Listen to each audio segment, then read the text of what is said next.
అందరికీ నమస్తే అండి. సో నా పేరు హరిత. అందరికీ welcome to Shri Guru Yoga family. Okay dear friends, so ఈరోజు ఒక చిన్న సింపుల్ టెక్నిక్ అండి. సో భుజంగాసనం చేయడానికి అందరూ చాలా కష్టపడిపోతూ ఉంటారు.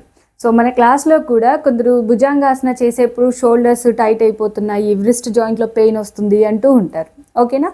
సో యాక్చువల్గా మనం సూర్య నమస్కారాలు చేసినప్పుడు అష్టాంగ నమస్కార తర్వాత భుజంగ చేస్తాం. సో రొటీన్గా విన్యాస యోగాలో అయితే డైరెక్ట్గా మౌంటైన్ నుంచి భుజంగాకి వెళ్ళడం కానీ, ప్లాంక్ నుంచి భుజంగాకి వెళ్ళడం కానీ చేస్తాము. సో ఈరోజు నేను actual way of doing Bhujangasana చెప్తాను. ఎక్కడ మిస్టేక్ చేస్తున్నాం అనేది ఎక్స్ప్లెయిన్ చేస్తాను. ఓకే, ఫస్ట్ ఎలా చేయకూడదో చూపిస్తాను, చూడండి ఫ్రెండ్స్. సో ఫస్ట్ మనము అష్టాంగ నమస్కారాలు ఇలా ఉంటాం కదా. సో ఇలా పొజిషన్ చేసినప్పుడు డైరెక్ట్గా ఇక్కడ నుంచి ఇలా మనం భుజంగాసన చేసినప్పుడు ఏమవుతుందంటే షోల్డర్స్ టైట్ అయిపోతాయి. చూడండి, నా షోల్డర్స్ పైకి ఉన్నాయి. ఓకే, అలాగే నా హ్యాండ్ పైన ఎక్కువగా వెయిట్ పడుతుంది.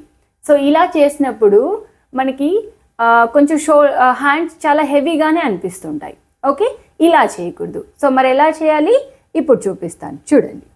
Okay, so this is Ashtanga. So Ashtanga Namaskaram నుంచి బాడీని ఇలా ముందుకి పుష్ చేసి పైకి లిఫ్ట్ చేయాలి. ఇప్పుడు చూడండి, నా షోల్డర్స్ ఎంత రిలాక్స్డ్గా డౌన్గా ఉన్నాయో.